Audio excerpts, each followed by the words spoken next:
Kami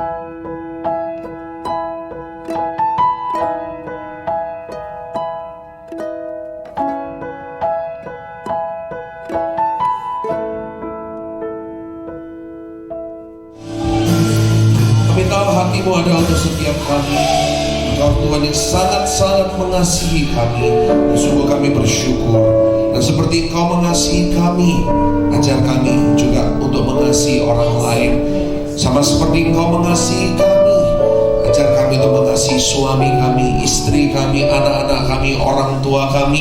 Tidak peduli apa yang orang lain lakukan kepada kami. Kami mau seperti Tuhan Yesus. Kami mau menjadi semakin serupa dengan Tuhan. Terima kasih Tuhan Yesus. Saat ini kami mau mendengarkan firman-Mu. Tolong Tuhan, lewat firman-Mu tegur kami, perbaiki hidup kami. Lewat firman-Mu kuatkan kami, berikan kami pengharapan yang baru, dan arahkan jalan hidup kami. Urapi setiap kami yang mendengarkan, urapi hamba-Mu yang bukan siapa-siapa, yang tidak ada artinya ini Tuhan. Boleh menyampaikan apa yang menjadi isi hati Tuhan. Kau mampukan hamba-Mu, karena hamba-Mu sangat terbatas dalam penyampaian akan firman-Mu. Tetapi Roh Kudus tidak pernah terbatas. Sebab itu silakan Roh Kudus bekerjalah, berbicaralah, berkaryalah. Justru dalam banyak kelemahan hamba-Mu, kuasa-Mu Tuhan menjadi sempurna. Terima kasih Tuhan Yesus. Kami tolak semua yang bukan dari Tuhan. Kami buka hati kami selebar-lebarnya untuk kami ditaburi oleh kebenaran firman. Dalam nama Tuhan Yesus Kristus, mari semua yang siap untuk diberkati. Sama-sama kita mau katakan amin. Kita mau tanya paling dahsyat bagi Tuhan kita. Wow, puji Tuhan. Silakan kembali duduk Bapak Ibu Saudara. Selamat siang, shalom. Kayaknya PD Victory Jakarta bisa lebih semangat daripada ini. Shalom. Kabarnya semuanya baik, amin. Terima kasih atas kesempatan saya bisa melayani ya Bu Eli ya. Ini pertama kali saya ada di tempat ini, dan sungguh amat bersyukur saya hari ini dikasih satu topik yang cukup menarik, yaitu penghakiman milik Tuhan. Saya mau tanya, pernah dihakimi nggak? Oh, iya, nggak apa-apa ya. Yang tadi ngomong kerasnya nggak pernah, tolong dipuk-puk kiri kanannya ya, nggak apa-apa ya. Pernah ya dihakimi, pernah disalah mengerti, dan yang paling parah adalah kita difitnah, lalu orang yang memfitnah play victim. Wah itu ya, berarti kita satu bahasa ini, satu frekuensi bahwa kita sama-sama pernah digituin sama orang. Terus terang, dulu di saat saya difitnah, disalah mengerti, dan saya dihakimin sama orang, reaksi saya adalah marah. Benar ya? Sangat manusiawi untuk kita bereaksi, kita marah.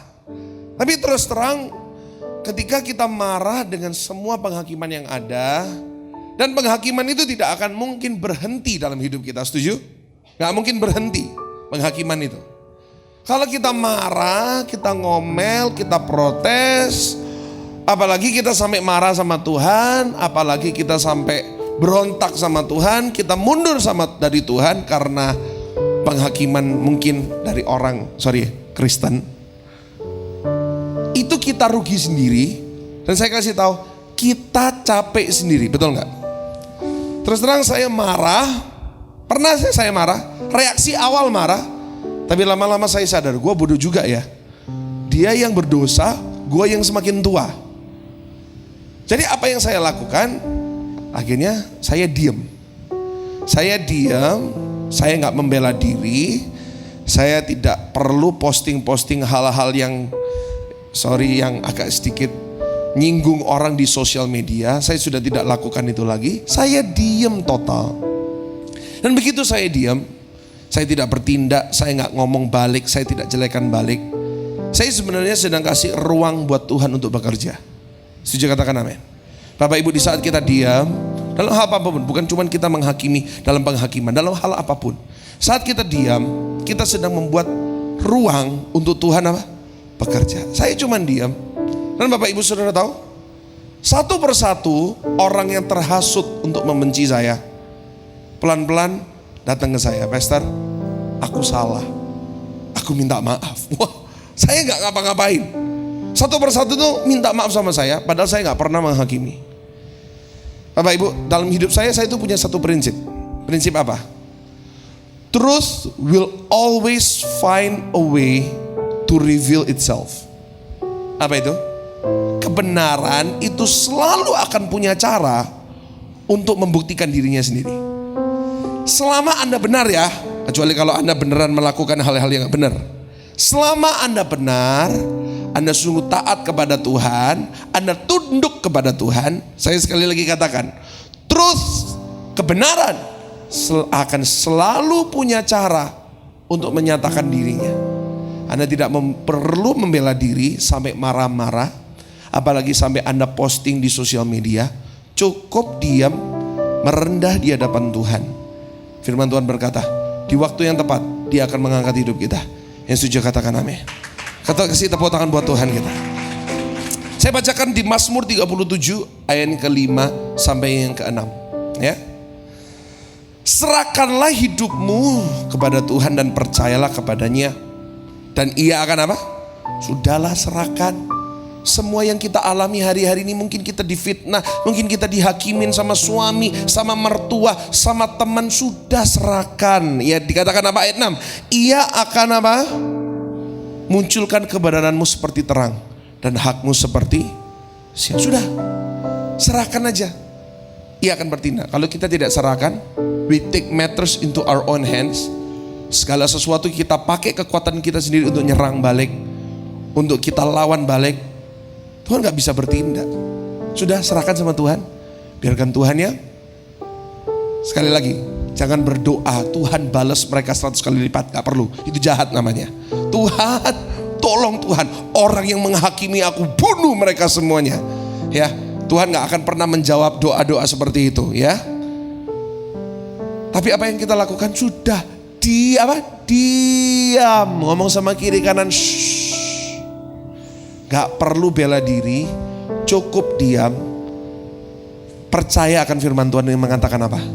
Ia akan memunculkan kebenaranmu seperti terang dan hakmu seperti siang.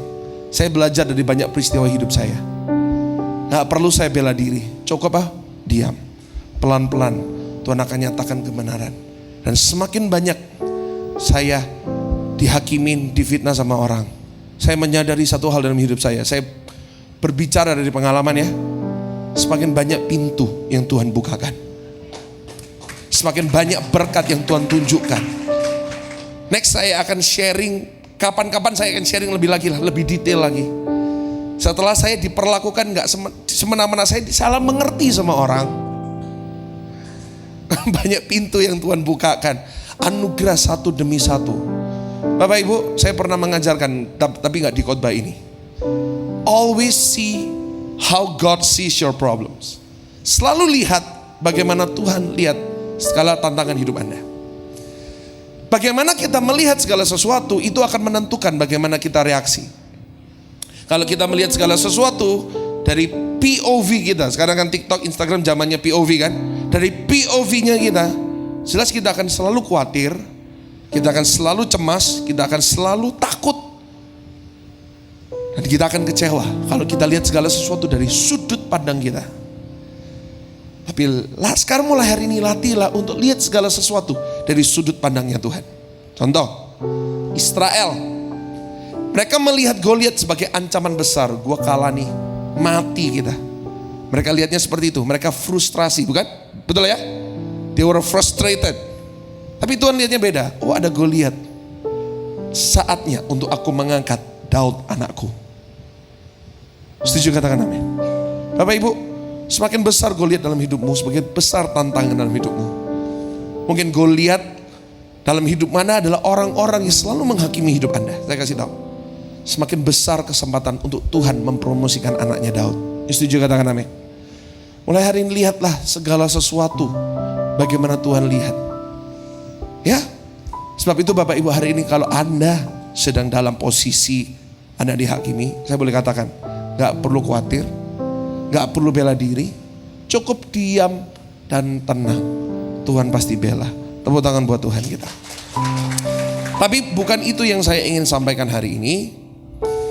Bagi kita yang sudah pernah diperlakukan gak adil sama orang, kita difitnah, kita disalah mengerti sama orang. Cukup kita aja yang merasakan ya. Cukup kita aja yang ngalami ya. Setuju ibu-ibu?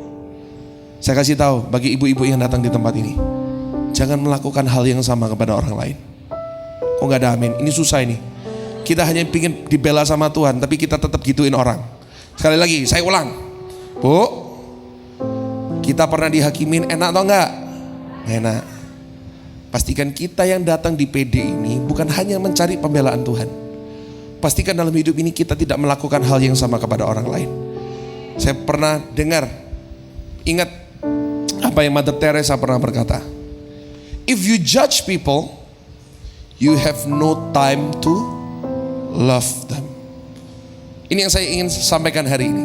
Bukan memulut tentang pembelaan Tuhan. Tuhan pasti membela asal kita diam, asal kita benar loh ya.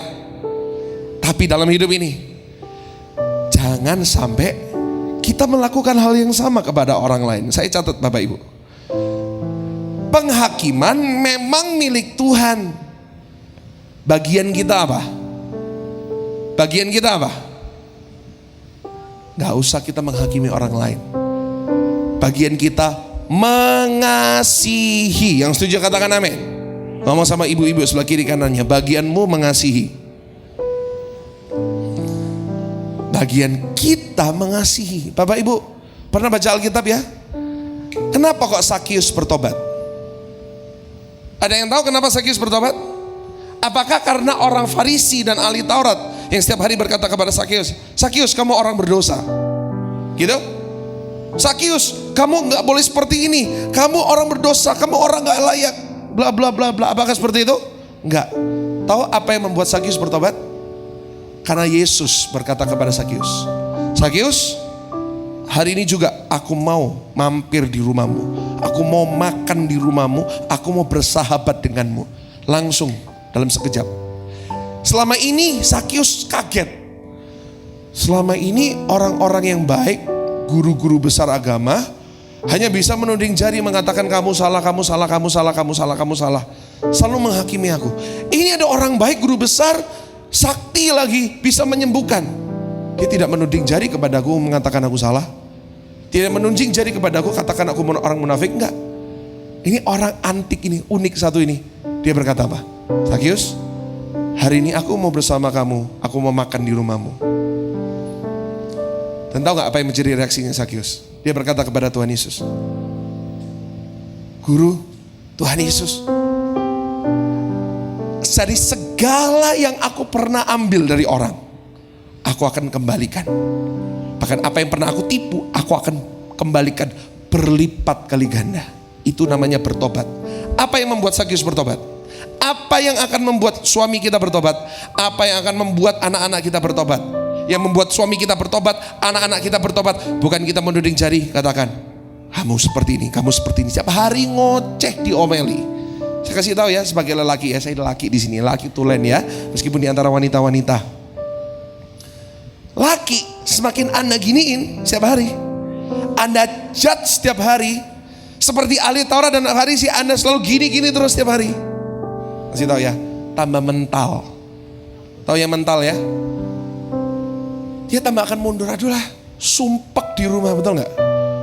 Di rumah istri ngomel, sukanya menghakimi. Enaknya di luar, di kantor lebih enak. Ada sekretaris setiap hari, Pak mau minum apa? Kan gitu. Anak, kira-kira anak bisa bertobat dengan anak selalu cacar, selalu menghakimi setiap hari? Gak mungkin. Mungkin zaman Anda bisa ya, Anda bisa terima dengan apa yang orang tua lakukan kepada kita.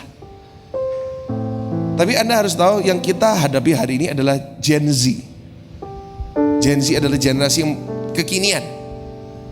Kalau Anda lakukan gini-gini terus sama seperti ahli Taurat dan Farisi, seorang Sakius gak mungkin bertobat. Karena gini terus, saya boleh katakan ya, sampai ayam tumbuh gigi, Sakius gak akan bertobat. Pernah lihat ayam tumbuh gigi? Gak pernah ya? Lakukan apa yang Yesus lakukan. Apa?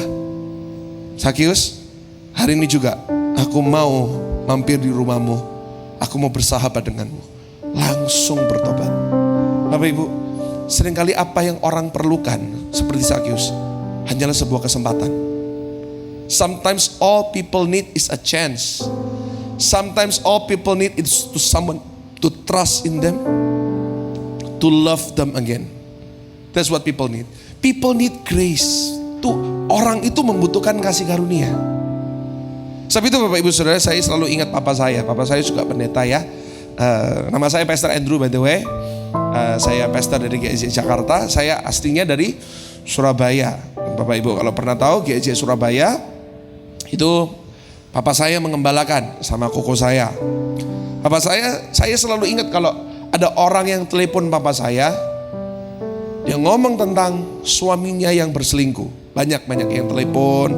Saya dulu masih kecil ikut papa saya kemana-mana, dijemput sekolah, ada orang telepon, suaminya berselingkuh, suaminya gini gitu.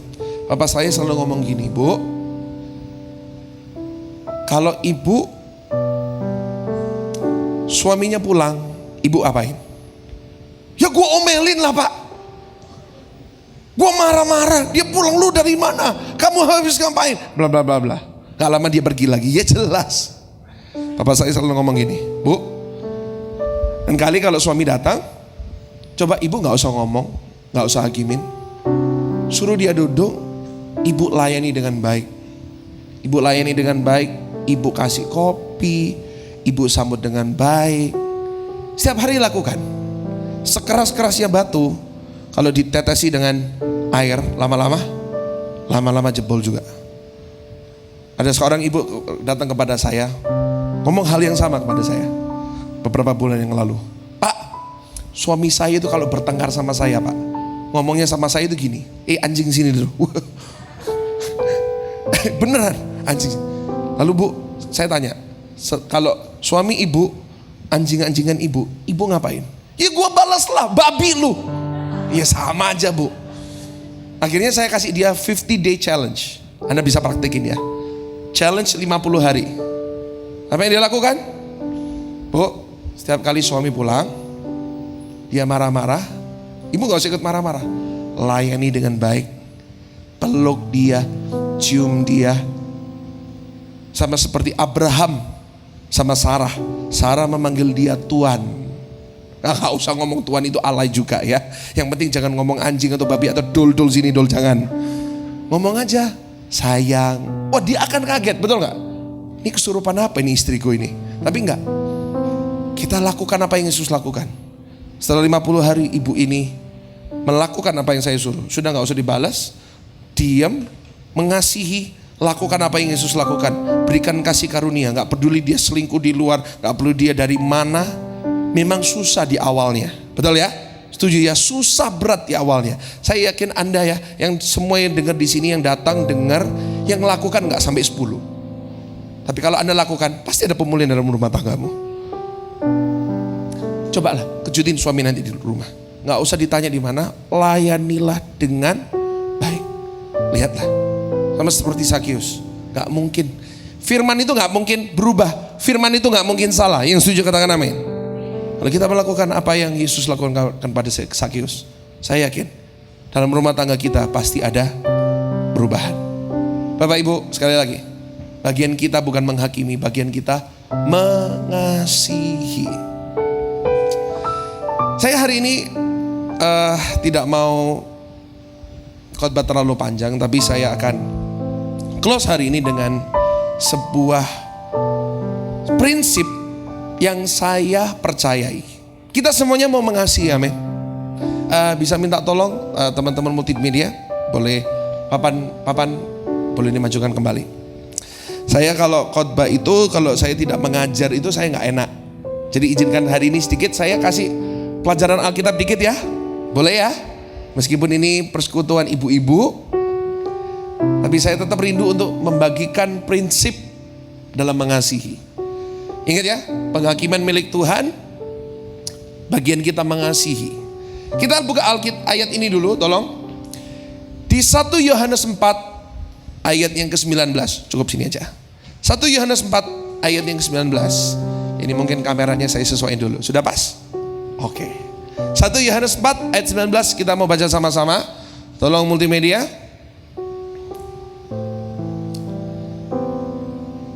Oke.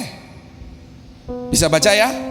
1, 2, 3. Kita mengasihi, sama-sama baca kalimat ini. Karena Allah lebih dahulu mengasihi kita. Jadi kita ada kalimat kita mengasihi karena Allah lebih dahulu mengasihi kita. Jadi kita sudah sepakat ya, bagian kita mengasihi.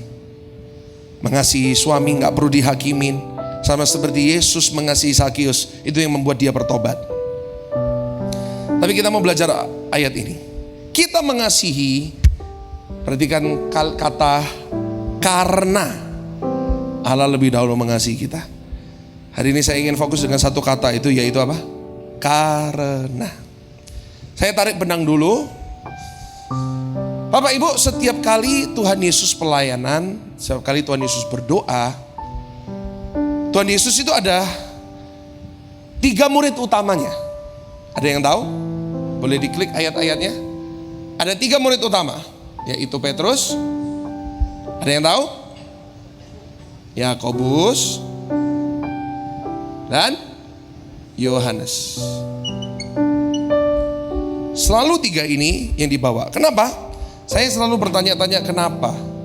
Kenapa kok Yesus selalu membawa Petrus, Yakobus dan Yohanes? Apakah Tuhan Yesus pilih kasih? Sekali kasih tahu ya, Tuhan Yesus tidak pernah pilih kasih.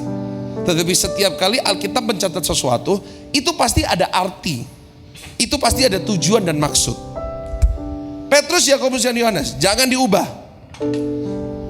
Alkitab tidak mengatakan Yakobus, Petrus, Yohanes, atau Yohanes, Petrus, Yakobus. Selalu urutan sama, Petrus, Yakobus, Yohanes. Saya doa kepada Tuhan, Tuhan, apa artinya? Kenapa kok Tuhan selalu mengajak 3 ini? Saya lihat arti kata dari mereka masing-masing. Petrus mempunyai arti kata batu. Yakobus mempunyai arti kata digantikan atau supplanter. Yohanes mempunyai arti kata kasih atau anugerah. Saya merenungkan, Tuhan, kenapa? Memang apa artinya ini? Bapak Ibu, Petrus mempunyai arti kata batu. Kalau kita belajar Alkitab, batu itu sama dengan hukum Taurat. Setelah saya renungkan, saya dapat jawabannya. Hukum Taurat sama Tuhan dalam pelayanannya digantikan menjadi apa ini? Kasih atau anugerah atau kasih karunia. Memangnya kenapa? Apa hubungannya sama topik hari ini? Sabar sebentar. Bapak Ibu, dalam prinsip hukum Taurat itu ada satu prinsip. Prinsip apa? Kata ini. Kata apa ini? Supaya. Sama-sama katakan supaya. Dalam perjanjian lama ada suatu prinsip, yaitu apa? Aku taat supaya diberkati. Betul? Aku mengasihi supaya aku dikasihi. Betul ya? Aku taat kepada Tuhan supaya aku tidak kena kutuk, supaya aku diberkati. Aku melayani Tuhan supaya hidupku diberkati. Betul ya? Aku melayani Tuhan supaya aku memberi, supaya aku dapat sesuatu. Oke? Itu prinsipnya perjanjian lama. Prinsipnya hukum Taurat. Ada prinsip apa nih? Supaya. Bapak Ibu, kalau kita memiliki prinsip supaya sama Tuhan, maka ini adalah prinsip yang berbahaya. Saya boleh katakan ini prinsip yang apa? Berbahaya. Kenapa? Karena hubungan supaya itu bukan hubungan bapak sama anak. Hubungan supaya adalah hubungan bisnismen, alias hubungan transaksional. Klik, tolong diikutin. Adalah hubungan apa? Ada? Tolong diikutin yuk. Transaksional. Bapak Ibu Saudara, apa bahayanya hubungan transaksional? Kalau kita mempunyai hubungan, ayo tolong multimedia, bisa nggak? Ada nggak? Bukan yang transaksional, belum yang ini. Oke. Bapak Ibu, kalau kita memiliki prinsip supaya sama Tuhan, ini akan jadi dua yang bahaya. Kenapa? Yang pertama, outcome-nya kita akan menjadi orang yang sombong. Betul ya? Ya jelas aku diberkati karena aku melayani. Itu namanya apa? Kita diberkati itu bukan karena hasil usaha kita. Kita diberkati itu anugerah. Ya jelas sekarang aku diberkati karena aku sungguh-sungguh. Itu namanya sombong rohani, betul gak? Ya jelas aku diberkati karena aku seperti ini. Itu prinsip supaya. Aku melakukan supaya dapat sesuatu. Atau mungkin yang kedua, kita akan jadi orang yang kecewa. Bapak Ibu, pernah gak lihat orang yang melayani seumur hidupnya tapi penyakitnya tetap ada? Pernah? Kita tidak menutup mata ya, kita realistis ya. Orang yang melayani seumur hidupnya tetap sakit, ada. Doanya gak dijawab, ada. Orang yang melayani, orang yang sungguh-sungguh, orang yang saya tahu orang yang lebih sungguh-sungguh dari saya, orang yang lebih doanya lebih banyak dari saya, tapi hidupnya tidak lebih baik dari saya. Keadaan ekonomisnya miris. Saya kadang, Bapak Ibu, bahkan banyak hamba Tuhan, mereka melayani seumur hidupnya, mereka mati dalam keadaan sakit, mereka mati karena cancer. Ada gak? Ada. Apa kurangnya Reinhard Bonnke? Tahu ya Reinhard Bonnke? Dia memenangkan jutaan orang di Afrika, mati juga karena sakit. Kalau kita mempunyai prinsip supaya, Reinhard Bonnke akan kecewa. Tuhan, seumur hidupku aku melayanimu, kenapa kok aku mati karena sakit? Dia pasti kecewa di akhir hidupnya. Kenapa? Aku kira aku melayani supaya sembuh. Kan gitu. Aku melayani supaya doaku dijawab. Pada kenyataannya tidak selalu. Seperti lagunya, tak selalu Tuhan menjawab doa. Benar gak aku Jason? Gak selalu.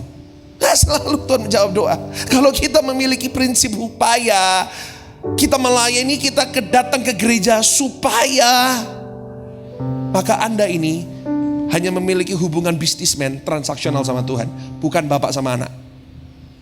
Dan itu bahaya. Anda akan jadi orang yang sangat sombong, atau orang yang kepahitan dan kecewa dan mundur dari Tuhan. Makanya Tuhan akan mengubah prinsip hukum Taurat menjadi prinsip apa ini? Anugerah mempunyai prinsip apa? Kembali ke ayat. Kembali ke ayat. Kita mengasihi supaya Allah mengasihi kita, gitu? Salah. Kita mengasihi apa? Karena Allah lebih dahulu, bukan lagi aku melayani supaya diberkati, melainkan aku melayani karena aku tahu Tuhan sudah memberkati aku. Sampai sini paham bedanya? Aku akan bernyanyi, aku akan bermazmur, bukan supaya aku sembuh, tapi karena Tuhan sudah terlalu baik dalam hidupku. Karena aku akan datang ke gereja, gak peduli doaku dijawab atau enggak. Aku akan tetap mengasihi orang lain, bukan supaya aku dapat sesuatu. Aku akan mengasihi orang lain. Aku akan mengampuni orang lain. Aku akan belajar untuk menerima orang lain, karena Tuhan sudah terlebih dahulu mengasihi dan menerima aku. Aku mengampuni orang lain, aku mengampuni suamiku, aku mengampuni mertuaku, bukan supaya aku diberkati. Ada banyak ibu-ibu yang ngomong sama saya, Pak, aku gak diberkati gak apa-apa, asal aku bisa bunuh mertuaku. Gitu loh, beneran. Jadi supaya diberkati bukan alasan yang valid dan alasan yang kuat untuk kita bisa mengampuni. Kenapa kita mengampuni? Karena Allah lebih dahulu. Saya tahu ibu-ibu itu paling banyak itu masalah nomor satu ya, masalah kepahitan. Setuju ibu-ibu? Ya, terima kasih kejujurannya. Orang jujur masuk surga. Paling banyak itu masalah pengampunan. Gak bisa mengampuni suaminya, gak bisa mengampuni anaknya, gak bisa mengampuni mertuanya, gak bisa mengampuni temannya. Setiap kali ada orang yang datang kepada saya dengan masalah pengampunan, gak bisa mengampuni. Saya selalu tanya sebuah pertanyaan yang sangat sederhana. Bu, orang lain salah kepada ibu, sama salah ibu kepada Tuhan, kira-kira lebih banyak mana? Lebih banyak mana? Salah orang lain nih, saya ulangi ya. Salah orang lain kepada kita, sama salah kita kepada Tuhan, lebih banyak mana? Saya jamin ya, jauh lebih banyak salah kita kepada Tuhan. Kalau Tuhan bisa mengampuni saya, kenapa saya tidak bisa mengampuni orang lain? Dosaku lebih banyak loh. Aku tidak mengampuni orang lain supaya aku mengampuni orang lain. Kenapa? Karena Tuhan sudah terlebih dahulu menerima aku. Aku akan menerima orang lain. Karena Tuhan sudah terlebih dahulu menerima saya. Kenapa saya tidak suka menghakimi orang lain? Karena saya jadi orang yang sadar diri.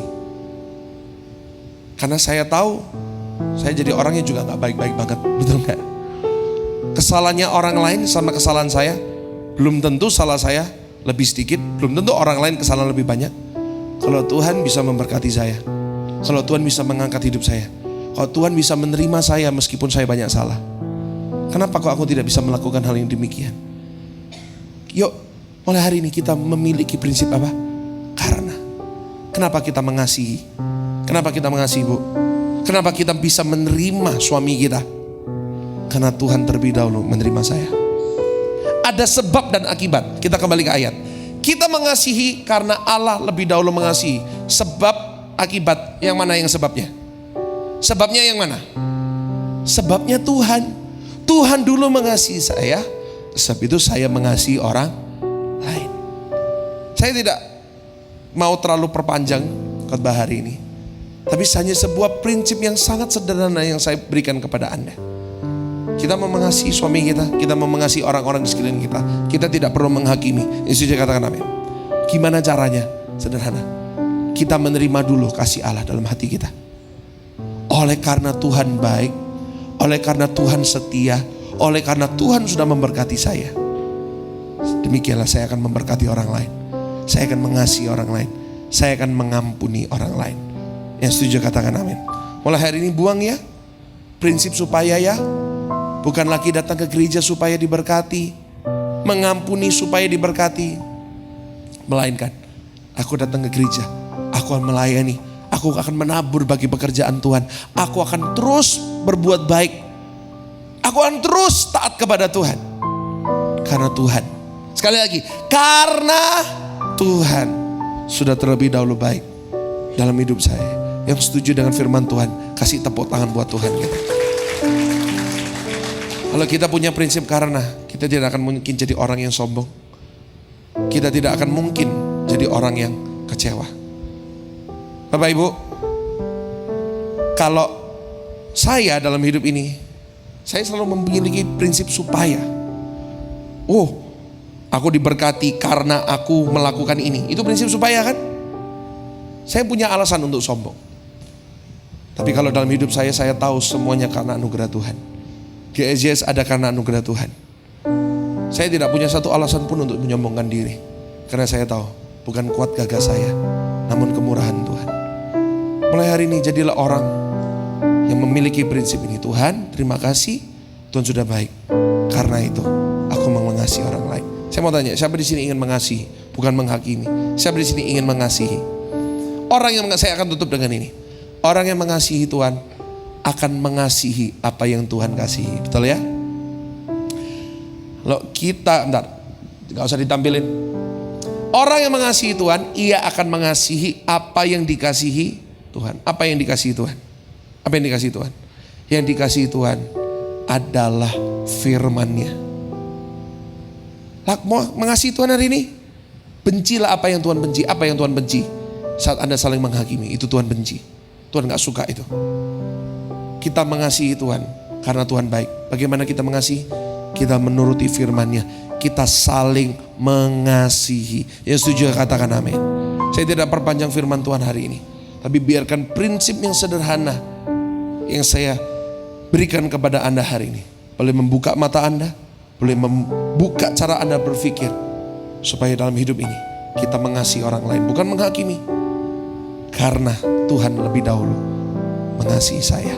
Amin. Saya mau ajarkan satu lagu. Minta kunci G. Ini lagu yang saya tulis. Dari khotbah inilah saya menulis lagu ini. Bagaimana kita bisa mengasihi orang lain, bagaimana kita bisa memberkati orang lain. Dengan apa akan kubalas semua kebaikanmu. Ayo kita belajar lagu ini sama-sama ya. Terima kasih Tuhan Yesus. Ku bersyukur atas kebaikan-Mu. Kau datang selamatkan hidupku. Katakan, terang-Mu sinari kegelapanku. Berikan ku harapan baru. Katakan, dengan apa akan ku balas? Dengan apa kan ku balas semua kebaikan-Mu? Yes. Kita belajar lagu ini. Memuji-Mu, tolong liriknya. Menyembah-Mu, memberikan hidupku bagi kemuliaan-Mu, melakukan semua firman-Mu. Itu yang ku bisa, itu yang ku laku. Saya menulis lagu ini dengan lirik, dengan apa akan ku balas semua kebaikan-Mu. Apa yang aku bisa? Yaitu apa? Memuji, menyembah-Mu, memberikan diri untuk memuliakan-Mu, melakukan semua firman-Mu, termasuk mengasihi orang lain. Itu yang aku bisa, dan itu yang akan aku lakukan. Sekali lagi, bukan supaya aku dapat sesuatu, karena Tuhan sudah memberikan segalanya buat aku. Amin. Saya rindu kita belajar satu lagu ini. Lagu yang sangat sederhana. Mungkin liriknya boleh disiapin terlebih dahulu. Sudah bisa? Oh, belum bisa. Tapi yuk kita bangkit berdiri, kita belajar lagu ini sama-sama. Ku bersyukur atas kebaikan-Mu. Katakan, Kau datang selamatkan hidupku. Katakan, terang-Mu sinari, terang-Mu sinari kegelapanku. Berikan ku harapan. Mari katakan sama-sama, dengan apa akan ku balas? Dengan apa kan ku balas? Katakan, semua kebaikan-Mu, semua kebaikan. Mari angkat tanganmu sama-sama, katakan, memuji-Mu, menyembah-Mu, memuji-Mu, menyembah-Mu, memberikan hidupku bagi kemuliaan-Mu, melakukan semua firman-Mu. Itu yang ku bisa. Ayo sama-sama angkat kedua tanganmu, sama-sama katakan di hadapan Tuhan, memuji-Mu, memuji-Mu, menyembah-Mu, berikan hidupku bagi kemuliaan-Mu, melakukan semua firman-Mu. Itu yang ku bisa, yang ku lakukan. Sekali lagi angkat tanganmu di hadapan Tuhan, katakan, memuji-Mu, menyembah-Mu, memberikan hidupku bagi kemuliaan-Mu, melakukan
tidak lagi perpanjang firman Tuhan hari ini. Tapi apapun yang hamba-Mu boleh sampaikan, sudah sampaikan. Boleh sungguh-sungguh termeterai dalam hati, pikiran, roh dan jiwa kami. Kami mengasihi sesama kami. Kami boleh mengampuni sama seperti Yesus sudah mengampuni kami. Dengan apa kami membalas semua kebaikan Tuhan, semua pengorbanan Tuhan. Selain kami hidup melakukan firman-Mu, hidup kami menjadi penyembahan, hidup kami memuliakan nama Tuhan. Terima kasih buat segala kebaikan-Mu.